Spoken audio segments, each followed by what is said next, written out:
É uma das atrizes mais consagradas em Portugal, cinema, televisão, teatro. Diz que lhe falta realizar um filme.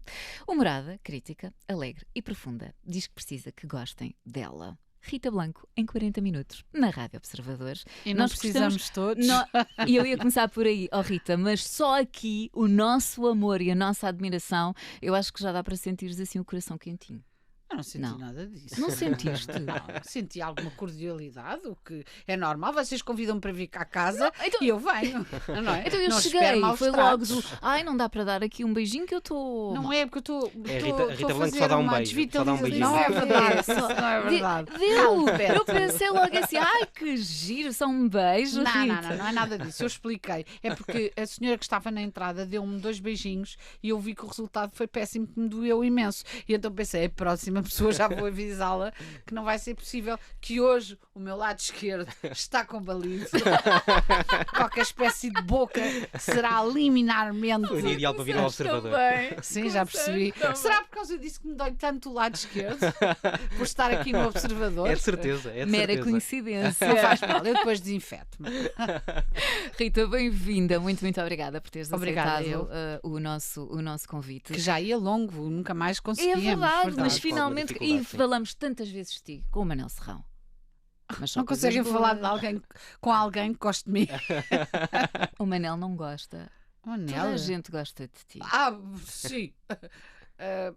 Espero que não, porque isso seria péssimo sinal. Sim, concordo. Nós não é podemos agradar a possível toda a gente. agradar a Sim. toda a gente. Mas pronto, se gostarem do meu trabalho, eu fico muito feliz. Claro que sim. Pronto, vamos em frente então. Vamos lá. Tens uma carreira Em frente, com... Eu não posso subir, tenho aqui um. Diga, desculpa. Talvez você. Não, Agora enganei-me. passamos a você. Tens uma É por estar carreira... com os betos, eu sou um camaleão, sou atriz muito mimética e já cá estou. Só para contextualizar que nós, antes de começarmos esta conversa, estivemos aqui alegremente a debater algumas ideias. Pronto. Não querem com certeza que eu diga não vale a pena. Sobre o que é que falámos, devemos. sobre o que é que o Diogo falou, o que ele disse. Exato. Relativamente lá em baixo temos uma série de pessoas do Chega fechadas, só não podemos alimentá-los. Eu sou de malandra. Fechámos porque a Rita vinha cá. Geralmente Fizeram são mais fizeram livres. bem. E peço que não abram. Não, até a Rita ir embora não vamos abrir. Muito obrigada. Uma carreira com cerca de 40 anos. Há pessoas que assinalam anos de carreira. Tu ligas a essas coisas? Mas a minha carreira era o 23, que era o autocarro que me levava de Algés ao Liceu Francês. E, portanto, já ultrapassei a carreira do 23, mas que já não há carreira. A carreira é o quê? É um trabalho. A gente vai trabalhando, vão-se fazendo coisas. Eu tenho tido a sorte de poder fazer muitas coisas.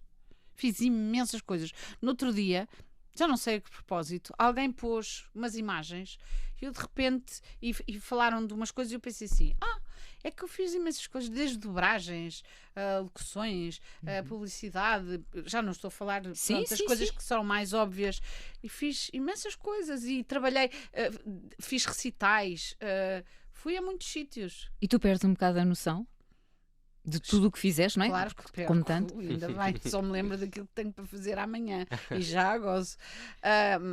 Não interessa, o passado já lá está, agora é que importa. Mas estava a ver e pensei assim, que sorte que eu tive, que já fiz tanta coisa tão diferente. Mas falta fazer alguma coisa? Essa coisa do filme, se eu não fizer também está tudo bem, não é nada grave. Falta fazer o filme, que é o falta. maior sonho. Eu estive a pensar melhor e não falta. Porquê? Não falta nada. O que é falta o quê? Isso parece uma coisa de carreira. Eu, na verdade, não tenho essa... Não me levo tão a sério assim e, portanto, ouvi que tinha dito isso e depois pensei assim, a sério, Rita? Posso fazer ou não fazer e a vida será... a mesma. Bom, a mesma não será. Mas era uma perspectiva completamente diferente como realizadora. Não é completamente diferente. No meu caso não seria porque eu não sou realizadora, nunca serei. Pronto, eu sei nunca terei uma estética de realizadora nem nada. Seria fazer um filme, isso acharia graça, mas entretanto, se não fizer também, a vida faz-se bem. Há coisas que ainda vou querendo fazer, conforme, eu acho que é mais engraçado, e isso que eu tinha dito, não pareceu... Eu disse isto mais que uma vez, até em entrevistas. Foi uma fase que eu tive. Eu também sou bastante contraditória, igual aos outros, não é? E, portanto, de repente pensei assim, mas isto é uma coisa tão, tão pousada, que não tem nada a ver comigo, de facto. Não tem. O que é mais engraçado é uma pessoa estar a ser surpreendida pelas coisas que nos vão propondo. Isso é muito mais engraçado. Eu há 2 dias, ou há um dia, estive aqui numa rua ao lado a fazer a voz de um avatar chamada Wanda, e diverti-me tanto, mas tanto.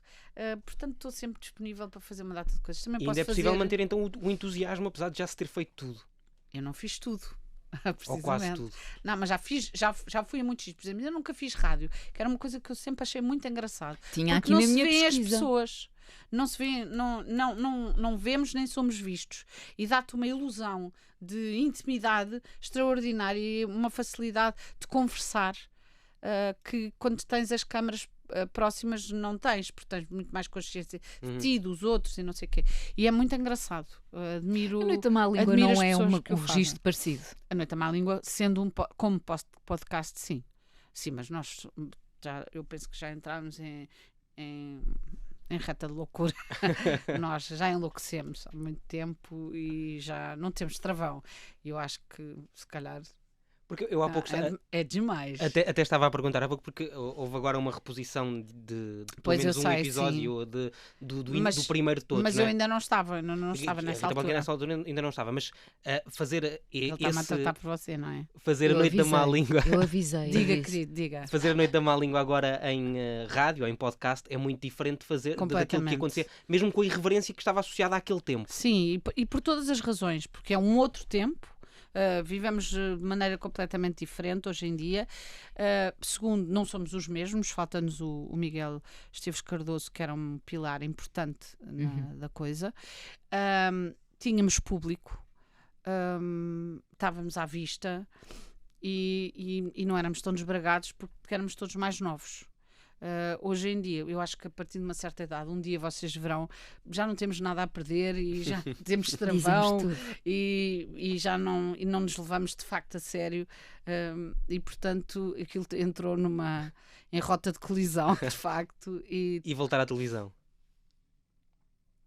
Não, eu francamente estou muito satisfeita assim. Há pessoas que gostariam dessa ideia. A única parte da televisão que me agradaria é que ganhávamos mais. Mas francamente era a que eu... Ali é muito engraçado, porque nós não temos aquela coisa, não tenho muita paciência, o vestir, o maquilhar e não sei o quê, e entramos ali e parece que fomos encontrar-nos uns com os outros, dizemos tudo o que nos apetece ou o que nos vem à cabeça, que é mais grave, e depois vamos para casa, já está. É uma espécie foi de essa uma a catarse. base da Noite da Má Língua, não foi? Não, era mais... ser espontâneo. Sim, era mais construído. Nós pensávamos nos assuntos em conjunto, fazíamos algumas escolhas, apesar de tudo. Cada um tinha, apesar de tudo, o seu papel, e agora as coisas estão muito mais misturadas. O nosso ódio entre mim e o Manel já não é tão real. É verdade, houve uma altura em que nós penso que tínhamos muita dificuldade em lidar um com o outro. São amigos? Acho que hoje em dia gostamos um do outro. Posso falar pelo menos por mim, eu gosto do Manel, mas ele irrita-me imenso, se eu não tenho a menor dúvida, e acredito que o irrita ainda mais porque ele é mais conservador e mais limitado, não é? E como é que surgiu na altura o convite para a Noite da Má Língua, já que estamos neste tema? Lembras-te? Bom, não me lembro muito bem, mas a ideia que tenho é que eles tentaram com várias pessoas e então com mulheres aquilo não estava mesmo a correr bem, as pessoas ficavam mesmo chateadas. Como eu compreendo. Sim, é impossível. O Manel estava sempre.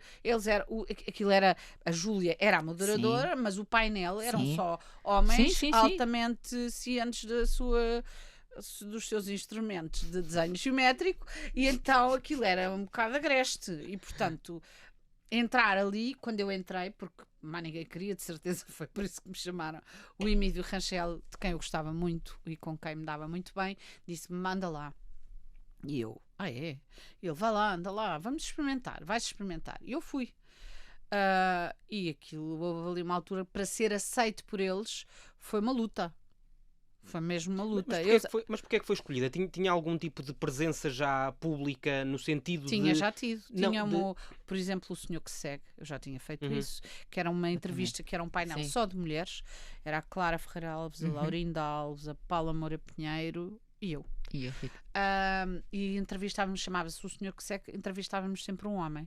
E eu sempre fui observadora da sociedade e da realidade, e portanto eles acharam que podiam explorar essa vertente. A mim também não me pareceu, mas sei que isso alterou algumas coisas. As pessoas, houve uma altura que não gostavam mesmo nada de mim. Aquilo era às vezes agressivo, até na rua às vezes era um bocadinho incómodo. As pessoas, nós dizíamos coisas que eram incómodas. Se vocês se lembrarem bem, antes da Noite da Má Língua, os políticos ainda tinham ali havia uma distância de segurança entre o público e os políticos. E eu acho que a Má Língua teve alguma importância no desmistificar isso, dizer, não, estes tipos são iguais a nós e nós podemos dizer o que quisermos deles, com algum respeito, que às vezes não acontecia. E eu acho que isso partiu as barreiras, e acho que teve um bocadinho a ver com a Noite da Má Língua. E de onde é que vem esse lado mais politizado? É da família? Sim, mas eu não sou muito politizada, calma, gostava de ser bastante mais, não sou. Mas no sentido de olhar para a política e de a comentar, e provavelmente naquela altura não seria assim tão frequente, ou se calhar começava a ser não era, e acho que ainda não é, ou então não querem dar esse espaço às pessoas. E eu tive a sorte de haver sorte ou não, a circunstância do Emílio Rangel, que achava muito mesmo que eu devia fazer televisão. Queria muito, porque achava que eu era comunicadora. Pronto, e ele puxou-me sempre muito e queria-me sempre levar para essas coisas. E é raro, e até hoje, ver um ator a ter opinião. Aliás, em qualquer parte do mundo não há... Os próprios atores é que têm que tomar a iniciativa de o fazer, porque normalmente não serão as pessoas escolhidas para fazer. Comigo calhou, teve a ver com certeza com o Emílio Rangel, que fez essa escolha, e depois verificou-se que eu resisti àqueles homens. Mas alguma vez, perante essas dificuldades, pensaste em sair? Sim. A sério? Sim. Houve lá uma altura, eu não vou explicar, mas houve ali uma vez que eu fiquei assim um bocadinho... se calhar eu não quero isto, mas depois, como eu tenho um feitio levado da breca, e estava lá a minha querida amiga Júlia, eu disse, era o que faltava agora, estes galarós é que vão fazer-me frente, e por causa disso também eu criei uma personagem da Parva para me defender, para conseguir dominar um bocadinho melhor a coisa e não ser tão afetada por aquilo. Teve a ver com isso. Mas é assim, até parece que tu, que és mulher, não sabes que nós estamos sempre à luta. Será sempre uma luta. Sim. Não estou a dizer... Em tudo. Sim, em tudo. Portanto, é assim que funciona. E mais, eu acredito que aquelas 3 pessoas de quem eu sou amiga, não fizessem dos 3, de forma consciente. Não faziam de forma consciente, de certeza absoluta. Eu própria não tinha grande consciência de porque é que aquilo acontecia. Mas houve uma altura que comecei a perguntar-me, mas porque é que é esta hostilidade? E porque é que eu sou atirada para canto como se fosse a parva? Eu disse, então vou ser ainda mais parva. Pronto. Mas entretanto marcaste ali a tua posição e ganhaste o teu espaço, e hoje em dia... Bem, enfim, que remédio tiveram eles, não é? Até porque o Rangel continua a querer que eu me mantivesse lá, e depois acho que fizemos amizade e passámos a lidar com isso. E vocês têm uma vida... Mas temos que lidar. Eu acho que as mulheres, desde que nascem até que morrem, vão ter sempre que lidar com isso. Sim. Não é? Mesmo que ganhemos direitos, eles estão sempre prontos para recuar, e nós temos que estar sempre atentas. O nosso esforço tem que ser sempre e temos que estar sempre preparadas. Aliás, como vimos ainda agora acontecer numa série de países onde os direitos recuaram alarmantemente, de maneira a aniquilar totalmente as mulheres e os seus direitos. Verdade? Olha, as pessoas gostam de ti. Algumas onde gostar, espero. Admiram-te. Mas tu sentes que às vezes olham para ti como... e agora, atenção a esta expressão, sim, a maluca. Eu não queria dizer, mas pronto, já que disseste. Sim, mas isso é a minha persona, mas a mim o que me preocupa, aquilo que eu quero ter algum feedback é certamente do trabalho que eu faço. E o trabalho que eu faço é ser atriz, e aí eu acho que as pessoas, algumas gostam de mim. E como é que isso começou? Eu tenho imensa sorte. Eu estou aqui armada em parva e a fingir que sou muito humilde e muito... mas a verdade é que eu tenho a enorme sorte da grande maioria das pessoas na rua serem encantadoras e às vezes até comoventes comigo. Eu tenho muita sorte, até porque sou um bocadinho carente e é muito bom, é muito agradável, sendo que depois volto para casa e os meus cães nunca me dizem essas coisas. Eu adoro, porque é sempre este contraste. Nós olhamos e às vezes até podemos imaginar que tu és assim uma pessoa distante. Mas ainda agora estavas a dizer, e isto vem logo, bate com o início, que tu tens essa necessidade que as pessoas gostem de ti. Temos todos. Mas não nós é? somos essas coisas todas, não é? É verdade. Eu sou um bocadinho distante porque preciso me autoproteger. Exatamente. Porque sou uma pessoa e sou frágil e tenho imensas falhas e é difícil para acabas mim por estar mostrá-las exposta. muitas vezes, sim, e estou exposta. Mas depois, claro que preciso imenso que as pessoas gostem de mim. Acho que os atores todos devem, pelo menos eu só posso falar por mim, preciso imenso que gostem de mim, até porque trabalho para as pessoas. Sendo assim, quero imenso que gostem do que eu faço, porque eu faço com tanto amor. E como é que começou esta vida de atriz, que é muito diferente Esta vida de marinheiro! desta outra que estávamos a falar até agora, que é quase de comentadora e analista, não é? Imagina! Mas como é que... Coitadas das pessoas, se assim fosse pobre país, que já está nas ruas da amargura. Há algum momento-chave que tenha determinado esta carreira? Isto não é uma carreira, por favor, vá lá. Não, foi realmente o Rangel. Aliás, foi quando ele me convidou para fazer O Senhor que Segue. E depois eu comecei a criar relações de brincadeira, de jogo com políticos. Por exemplo, eu lembro-me perfeitamente que o Almeida Santos, que foi lá, o António Almeida Santos, eu comecei a chamar-lhe o Coelhinho. E depois ia à Assembleia da República e ligava-lhe lá daqueles intercomunicadores e dizia assim: Coelhinho, estou aqui! E nessa altura eu tinha uma capacidade de comunicar razoável e eu acho que foi por aí. Mas é daí que depois chega para ser atriz? É isso? Não, atriz. Pois, mas era disso que eu estava a falar, não é? Como atriz. O caminho na representação. Como atriz, desde pequenina que eu acho que queria ser atriz. Também não sabia fazer nada. Não, mas eu gostava da ideia, só que não sabia como é que isso se formalizava, como é que isso ganhava alguma consistência. Porque eu adorava estar. Eu gostava muito de estar sozinha. Ainda hoje tenho esse problema. E gostava imenso de ler. Depois tinha outro problema, chupava no dedo. Então não podia estar à frente das pessoas a chupar no dedo, não é? E então ler e chupar no dedo para mim era quase o céu. E portanto isso obrigava-me a estar muito tempo. Eu até aos 18 anos fui muito caseira. Não era caseira, gostava de me isolar, precisava de me isolar e adorava estar a representar sozinha. Pronto.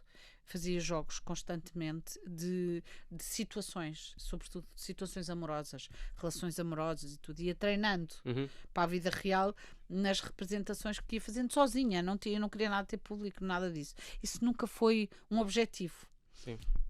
E depois, um dia, tinha que decidir se ia para a filosofia, que era uma coisa de que eu gostava, também gostava de história, ou se ia para desporto, porque também era uma vertente para mim. Eu fui do Algés da Fundo, fiz algum desporto, não é? E portanto gostava imenso, e também estava naquelas cadeiras que havia antigamente, não sei como é que é agora, tinha desporto, e eu escolhi desporto em vez de saúde. Pronto, e depois o meu pai é que me disse: então, mas porquê não vais para o conservatório? E eu vivia no mundo do Liceu Francês, que era um mundo... Eu vivi sempre em redomas, não é? No Liceu Francês, o que é o conservatório, pai? Diga lá. E que não tem nada a ver com o mundo do Liceu Francês, não é? De alguma forma tem, porque são redomas. São sítios que são muito protegidos, quer da realidade, quer da vida normal das pessoas. De formas diferentes, mas são redomas. Eu vivi sempre em redomas. Eu entrei nem tinha 3 anos no Liceu Francês e saí a fazer 18, acho que ainda não tinha 18, já não me lembro. E depois entrei para o conservatório. Portanto, estava com pessoas específicas, são pessoas umas era de uma certa classe, não é? Sim. E depois fui para Conservatório, para o tudo o mundo das artes. O mundo das artes também é outro pequeno mundo, não é? Outro nicho. E, portanto, a realidade e eu praticamente não nos encontramos. O teatro é a tua paixão, mas tens feito muito... O teatro não é a minha paixão. É uma das minhas paixões. Eu tenho imensas paixões. Imagina, esta é sempre aquela pergunta. Eu desisti de namorar para ter paixões. Outro nível. Estou a brincar. Porquê é que eu disse isto? Diz. Sim, mas há sempre aquela coisa do teatro, cinema, televisão. É onde se aprende mais. Onde se elabora mais, onde se ganha uma estética de trabalho, de escolhas, daquilo que queres fazer, como é que queres fazer, porque é que queres fazer. O teatro nisso é fundamental. Isto está-me a irritar tanto. Mas já passou. Já está. E, portanto, o teatro é fundamental, mas também é o mais assustador. Mesmo. Eu tenho imenso medo. Por causa daquele contacto direto? Sim, tenho medo de me esquecer, tenho medo de fazer mal. É atirar-te para o abismo mesmo. É assim. Antes de entrar em cena, estou sempre à beira do desmaio técnico. Mas já aconteceu alguma coisa desse nível? Está sempre a acontecer, fazeres tudo mal. Acontece imensas vezes fazer-se mal. Mas isso é normal. Tão mal que o público percebe? Sei lá, não lhes vou perguntar, achas que eu ia muito mal? Eu digo logo, não, eu sempre o desmaio técnico nunca aconteceu, mal não? Hoje. Por acaso já tive uma vez, estava tão nervosa, na estreia, e eu estava fora do palco e havia uma porta, e só passados uns minutos é que o outro ator, éramos só 2, era no Nacional, na sala de lá de cima, e ele me abria e eu apaguei. Mas depois, isso seguiu. Ninguém reparou. E seguiu com seguiu, ninguém reparou. Sim. Só eu. Que foram ali uns segundinhos. Sim, estava tão nervosa. Eu fico mesmo nervosa. Aquilo que me é mais fácil, eu não me sinto mais confortável é fazer cinema, embora eu também não me queira sentir confortável. Portanto, agora espero que o próximo filme que eu vou fazer do Canis me tire outra vez desse sítio e que me ponha mesmo perturbada. Já está marcado? Já. E não podemos saber mais nada. Nós aqui, pausa. Não. Esse filme não é meu, não sei se sabes disso. Claro. Não posso falar de um filme que não é meu. Claro. Mas há pouco, quando estávamos a terminar a primeira parte, tinha graça porque estava a dizer que o seu pai aqui tinha encaminhado para o conservatório. Diga, meu querido, diga. Voltamos outra vez a você. Você é amoroso. O Diogo gosta de manter a distância. Sim. Não faz lindamente. Lindamente. Não é habitual. Geralmente os pais aconselham os filhos a fugir da carreira de artista. Isso é uma diferença para... Pelo menos é aquilo que nós vamos ouvindo. Mas a minha família não é uma família convencional, não é? O meu pai era um tipo tudo menos convencional, era um homem muito ligado às artes, e o meu pai escrevia e era um tipo muito fora do comum, e onde eu tinha todo o espaço do mundo, não havia cá esse tipo de constrangimentos. A minha mãe, também sendo uma mulher, a minha mãe era professora, também sendo... e foram educados de maneira conservadora, mas depois eles abriram para... Era tudo do cor de Lopes Graça, eram pessoas de esquerda, faziam parte do reviralho, por assim dizer, portanto, aquilo parecia um bocadinho mais aberto, não é? Parecia, era. Mas, por exemplo, a minha mãe, quando eu disse que ia então para o conservatório, que ia tentar entrar no conservatório, ela disse, sim, está bem, mas podes fazer filosofia... As duas coisas ao mesmo tempo. E faz o conservatório. Não tenho o dom da ubiquidade, mãe. Sei lá, E a minha mãe disse, não, mas um curso, a sério. Eu disse, mãe, mas sei lá, esse conservatório, a formação de atores é um curso a sério. Sim, mas uma coisa... Ou seja, mas havia ninguém me essa impôs. reticência, não é? Havia algum receio. Mas ninguém me impôs o que quer que fosse. Eu também não dei nunca muita oportunidade para isso. E a perspectiva nessa altura era o teatro? Era. Mas nós, no tempo em que eu acabei o conservatório, a expectativa não era nada ser conhecido. Isso não nos passava para a cabeça. Era outro mundo, era outra vida. E hoje em dia é aquilo que move muita gente? Eventualmente. E assim, não me passava para a cabeça fazer televisão. Isso nem era uma... O que nós fazíamos muito era, fazíamos teatro e fazíamos dobragens de manhã para ganhar dinheiro, porque se ganhava muito mal a fazer teatro e, portanto, nós tínhamos que fazer dobragens de desenhos animados. Fiz muitas dobragens com o António Feio, com a Cláudia Cadima, enfim. Faziam-se... A Cláudia Cadima, que ainda continua à frente com o José Jorge Duarte. Verdade. Com quem também já trabalhei. O Lecas. Sim. E foi por exemplo, foi com a Cláudia Cadima que eu fiz a Dory. Sim, exatamente. O Finding Nemo e depois o Finding Dory. E outras coisas. Eu já fiz imensa coisa, de facto. Eu tive uma vida preenchida.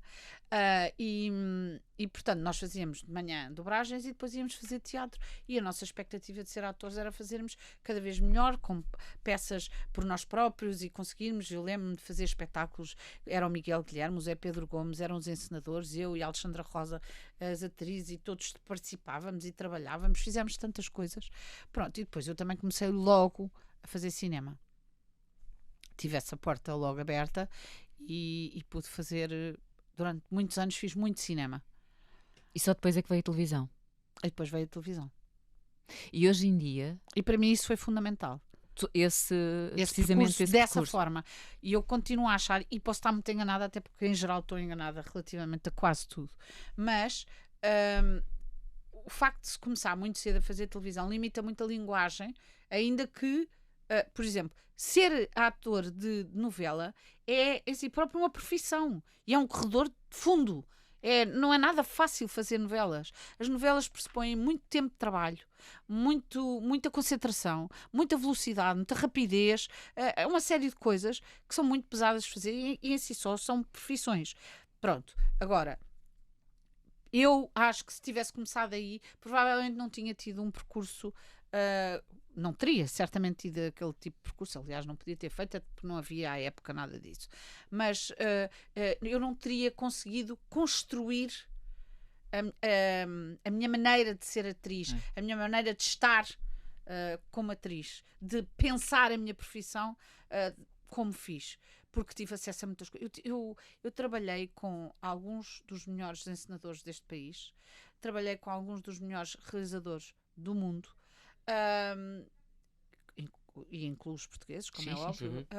Trabalhei textos, quer dizer, uma pessoa podia dizer que trabalhou um Fassbinder, de um Müller, tudo isso. Trabalhei na cornucópia, eu fiz coisas absolutamente, não sou eu que sou extraordinária, mas fiz coisas extraordinárias e que me construíram, que me ajudaram muito a ter uma base que, se uma pessoa for direito ali para a televisão, pode ser perigosíssima, em jovem. E eu comecei a fazer televisão muito tarde. Aliás, eu diria que comecei a fazer novela, não estou a falar de séries, porque eu fiz também o Conta-me e o Médico de Família. Sim. Fiz a Família Mata, mas isso já mais tarde. Eu acho que comecei a trabalhar para aí em televisão, seriamente, dessa forma, como atriz, para aí aos 50 anos. Antes disso fazia muito menos coisas. E essas séries são muito diferentes das novelas? É assim, eu gostaria de dizer que sim, não são assim tão diferentes, porque nós cá não temos nem público, nem dinheiro, nem não é suficiente para termos estruturas completamente diferentes, porque fazer uma série é de facto muito diferente, é uma estrutura de produção mais tempo também, muito diferente das novelas, mas ainda assim é um bocadinho diferente, mesmo assim foi. Aliás, eu acho que se vê, por exemplo, quando fizemos o Conta-me, que havia uma preocupação relativamente a uma série de coisas que nas novelas não é possível, não é? E como é que foi essa experiência do Conta-me? Foi muito boa. Foi muito boa a primeira série. Foi um marco na história da televisão. Eu acho que não há que uma sim. única pessoa que não se lembre do isso Conta-me. já não sei, mas sei que foi mesmo importante para nós e acho que o público aderiu imenso àquilo pelas melhores razões. E portanto foi mesmo. Eu acho que, por exemplo, o público às vezes não me gramava muito, porque acontece muito que as pessoas ligam as personagens às pessoas e depois não conseguem separar. E eu acho que aí foi aproximar. Foi a reviravolta das pessoas passarem a gostar muito de mim. Porque se identificavam com aquela personagem? Sim. Havia essa identificação. Havia. É um bocadinho como... Havia! Ainda hoje. Eu ouvi uma senhora dizer, já fez as pazes com o seu marido. E eu disse, não, eu por acaso separei-me. E não tenciono fazer as pazes. E depois, não, com o António, já voltou para casa. E eu, ok. Mas estavas a falar precisamente das pazes. Estava-me a lembrar outra personagem, mas aqui de cinema, da Gaiola. Outra. Essa também foi fundamental para as pessoas gostarem de mim. E eu gostei muito de fazer. E acho que às vezes Portugal foi um bocadinho ingrato com a Gaiola Dourada. A sério? Acho que sim. Portugal, quer dizer, não falo dos portugueses, falo da pessoa que manda. Porque que filme! Não é o pessoal que manda, é a elite intelectual. Eu percebo que não esperassem. Aquilo é um filme feito de estereótipos, sim, não é? Com certeza, sim. não tem qualquer intenção de não ser assim. Mas aquilo foi muito importante, por exemplo, em França, para os imigrantes. Mas não foi só em França, porque eu lembro-me de estar nos sítios mais extraordinários, até na Argentina, nas Torres del Paine, e a ver pessoas e dizer assim: Maria, tu eres Maria! E eu, argentinos? Sei. Sim, por acaso não, era uma espanhola. Mas de haver, eu não sei se passou na Argentina, mas passou em muitos países. E foi extraordinária a adesão e aquilo foi muito importante porque há muito poucas famílias onde não haja um imigrante. Portanto, há sempre... É o ser real, é o relatable, não é? As pessoas conseguem dizer, é mesmo isso, é assim. Pronto, é um filme doce, enfim, é um filme... Se me perguntares, aquilo é uma obra de arte, mas não tem pretensão nenhuma a ser. E foi mesmo importante. Eu lembro-me de haver imensos franceses que viram e mudarem ligeiramente a opinião relativamente aos portugueses. Foi como se nós tivéssemos dado uma lavagem à coisa. E mantém ainda uma relação muito próxima com França e com... Vai muitas vezes eu fui lá, educada sim. pelos franceses, Exatamente. basicamente. Não é educada no sentido da escola. Eu andei sempre no liceu francês. Portanto, claro que tenho uma relação com a França. Eu falo francês quase como se falasse português. Sim. Faz muitos trabalhos lá também? Já fiz alguns. Agora, hoje em dia é cada vez mais complicado para mim porque eu tenho uma vida que não me permite muito ausentar-me. Porque são os cães, são os gatos e é complicado. Ainda agora para fazer o filme do Canijo. Sim. E era em Ofir, não era... Eles tiveram obviamente que ir todos comigo e é preciso ter infraestrutura praticamente. É preciso ter condições para que isso aconteça. Quantos é que tem? Não tenho muitos. Tenho 5 cães e 2 gatos. E não pode ir alguém lá à casa dar-lhes de comer quando está fora? Isso não é assim que funciona. Não? Mas porquê? Porque eu não quero.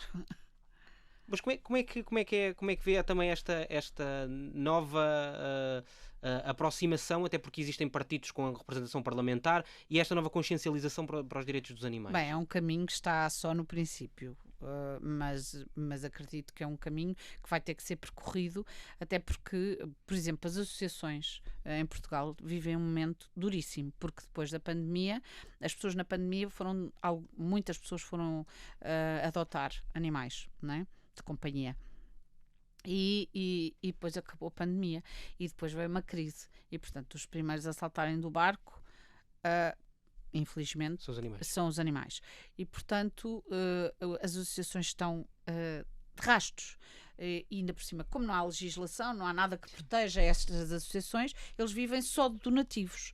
Ora, as pessoas também estão em crise, portanto isto é um drama com que o Estado vai ter que mais tarde ou mais cedo deparar-se e resolver, porque já é uma coisa, um tem 500, outros têm 2000 e estes animais vão ter que ir para algum lado porque as pessoas estão a arrebentar pelas costuras e já não há.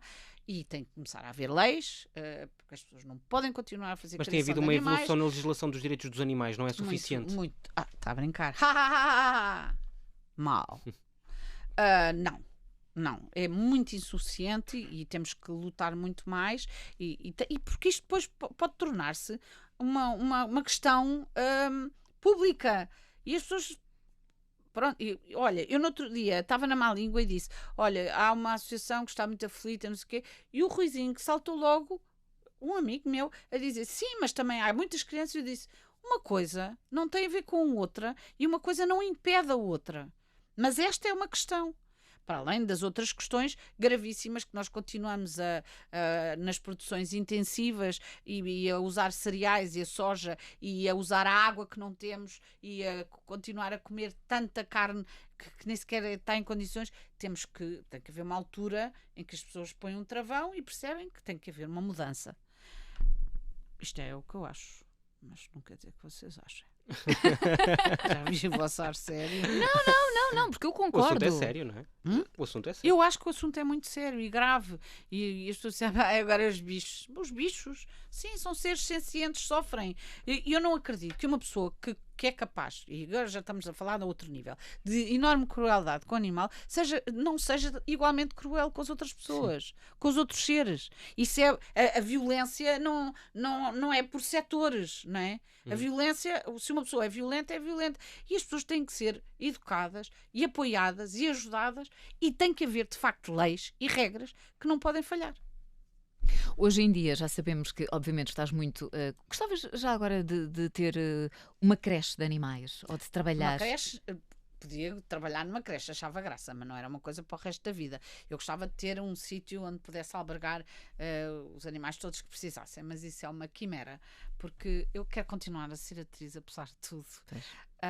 Às vezes digo que já não quero, mas depois salta-me aqui um bicho, que eu tenho um alien, e depois vem um projeto assim, ai sim, gostava, depois fico logo arrependida a dizer, não vou ser capaz. E tens assim alguma data na cabeça que tenhas dito, eu só vou fazer até esta idade? Já tive, mas agora já não tenho outra vez. É siga. Não, é que se vê. É assim, se eu ficar em casa a pensar, o mundo está tão mau que eu apanho uma depressão que fico em casa a chorar o tempo todo. E, portanto, eu trabalho para me distrair, para fazer passar o tempo até à morte. E nunca pensaste numa carreira internacional? Eu já tive uma carreira Já tiveste, sim, mas não imagina, tenho, mas hoje em dia, com o streaming, com tantas plataformas. Eu não sou assim, não me dá muito jeito, por várias razões. Primeiro, porque tenho a minha família, que inclui animais, e não só, cá em Portugal. Eu gosto de fazer de portuguesa. É aquilo que eu, apesar de tudo, sempre mais ou menos vou fazendo, vou entendendo. E eu lembro que houve uma altura em que fui a um sítio e estavam todos a falar para irmos para o estrangeiro, tudo para fazer. E eu disse, mas diz-me só, achas que tu és capaz de fazer uma inglesa melhor do que uma inglesa? E para mim, mas isto só é válido para mim só. Eu nunca poderei fazer tão bem. Mas essa é uma questão que de resto até se tem levantado em relação a vários papéis. Verdade.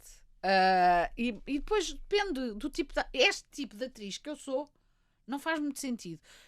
Fez sentido, por exemplo, no Amour fazer uma portuguesa, que é aquilo que eu entendo, que é de onde eu venho. E para mim é muito importante esta atriz que eu sou ir buscar as coisas de onde ela vem. De onde vem. Ela é muito limitador ou não? Eu não acho. Estou a perguntar. Mas é assim, o que interesse é que eu posso ter em fazer, é assim, o interesse que eu podia ter em fazer coisas lá fora é ganho o triplo. Certo? Basicamente é isso. Agora, esta coisa um bocadinho provinciana de temos que ser conhecidos lá fora, a mim não me deixa louca. Mas acho um bocadinho provinciano. Mesmo. Até porque às vezes fazem-se porcarias lá fora, grandes porcarias. E porquê? Porque foi lá fora. Sim, realmente deve ser compensador fazer uma porcaria por muito dinheiro. Apesar de tudo, a pessoa sempre depois vai gastar para se esquecer. Mas de resto não estou a ver. Claro que se me dissesse assim, o Ken Loach, que já não é possível, que já está muito velhinho, queria imenso fazer um filme contigo em que tu és uma portuguesa ou uma tipo imigrante ou não sei o quê. Pronto, eu arranjava uma vida possível, levava os meus cães, dizia pronto, então vamos todos, eu tenho que ficar numa quinta, não sei o quê, com os cães, tenho que ter muros, não sei o quê. Pronto, aí sim, mas tem que ser um projeto que me interesse particularmente. E até agora nunca surgiu assim nenhum que... Eu já fiz vários. Sim, não, calma. Não, mas agora não. Já me apareceu mais um ou dois e que não eram suficientemente atrativos. Só o dinheiro é que era atrativo. Não, era bastante atrativo. Mas eu achei que... E não te deixas levar por isso, o dinheiro não é tudo. Naquele caso não deixei, não sei. Todas as pessoas têm um preço. Mas, na verdade, pensar para os animais é um stress enorme. E é assim, eu não tenho fome, não estou aflita com nada e posso ganhar dinheiro em Portugal. Portanto, não estou a ver assim de repente uma razão muito boa para me ir embora. Eu adoro viver em Portugal, apesar das desgraças vigentes, mas ainda assim, nada. Digo, Olha, vocês estão com ar tão sério, estou a entrar em pânico. Não, nada disso. Eu adoro viver em Portugal e acho que eu fiz o conservatório para entregar de volta a minha profissão. E é aqui que eu quero. E é aqui que eu quero fazer melhor. E é aqui que eu quero melhorar as coisas. Tu estavas a dizer que, por exemplo, tinhas tido essa Deixa-me oportunidade. só dizer uma coisa. Por exemplo, a Eunice Munhoz, eu não me estou a comparar, era o que faltava. A Eunice Munhoz foi uma atriz que trabalhou em Portugal, que deu tudo. E foi uma mulher extraordinária. Só estou à espera que a ponham no panteão. Mas achas que ela teria sido diferente se tivesse ido lá para fora? Tinha sido o quê? É só porque lá fora dão muito mais valor ao que as pessoas fazem. Mas então, bora lá obrigar a que cá nos deem o mesmo valor. Porque se for um estrangeiro a vir aqui dar um pum, é maravilhoso. E bora valorizar-nos. Porque, por exemplo, a Eunice Munhoz é uma atriz que teria sido brilhante, genial em qualquer parte do mundo. De facto. Uma mulher absolutamente extraordinária, que foi a tantos sítios e tinha uma maneira de representar que é só dela. Há quantas atrizes que sabem fazer isso? Que têm isso? É Eunice. Eunice. Devíamos morrer de orgulho de Eunice. E não morremos. Há falta de reconhecimento. Ela também não precisa. Não ela fez o que gostava. A dizer ela em particular no caso de Eunice. Eu às vezes pergunto-me porquê? Porque ela não quis fazer uma carreira internacional. Ela deu tudo a Portugal. O que a gente pode querer mais? Ela deu tudo a Portugal. Tudo. E nunca pediu nada em troca. Uma seriedade, uma senhora. É assim a grande referência, Rita? Não, tenho imensas referências. E não só portuguesas. Mas Eunice é uma grande referência. Há pouco estavas a dizer que tinhas rejeitado, por exemplo, agora um papel. Já alguma vez fizeste ou aceitaste um trabalho porque sim, porque precisavas? Já, imensos. Porque precisava. Há muitos níveis de precisar. Sim. Não é? Monetariamente, houve alturas financeiramente. em que eu trabalhava para comer e para viver. Umas alturas mais, outras menos. Mas já aceitei trabalhos para viver melhor. Fiz escolhas. Sim, imensas. Mas a minha sorte é que depois continuo a fazer imensos outros trabalhos que também me interessam. E com franqueza, tenho que dizer a mim própria que eu às vezes quando vou fazer alguns trabalhos que eu acho, ok, eu depois divirto-me imenso. Ou seja, no início estás naquela do... Não é, por exemplo, fazer novelas. Pronto. Às vezes pode ser muito cansativo e às vezes fazemos novelas que depois se verifica que não têm grande interesse. Não nenhum mesmo. Mas trabalhas com uma equipa com quem te divertes imenso, estás com uma data de atores, ou uns de quem gostas mais, outros de quem gostas, e é um convívio, é o que eu te digo, eu agora ando-me a entreter até morrer. É para me entreter até morrer. Olha, o Diogo já enviou uma mensagem a dizer temos que fechar, Catarina. Ok. Pronto, portanto, Rita, foi muito bom ter-te aqui. Eu sinto que ainda ficou muito por conversar. Se não soltarem os senhores lá de baixo, ainda ficas mais um dia. Não voltas, pronto, fica assim então. Rita, muito obrigada, foi um prazer receber-te aqui. Adeus, Beto. Adeus, menina. Rita Blanco, hoje em 40 minutos na Rádio Observador. Estamos de regresso para a semana.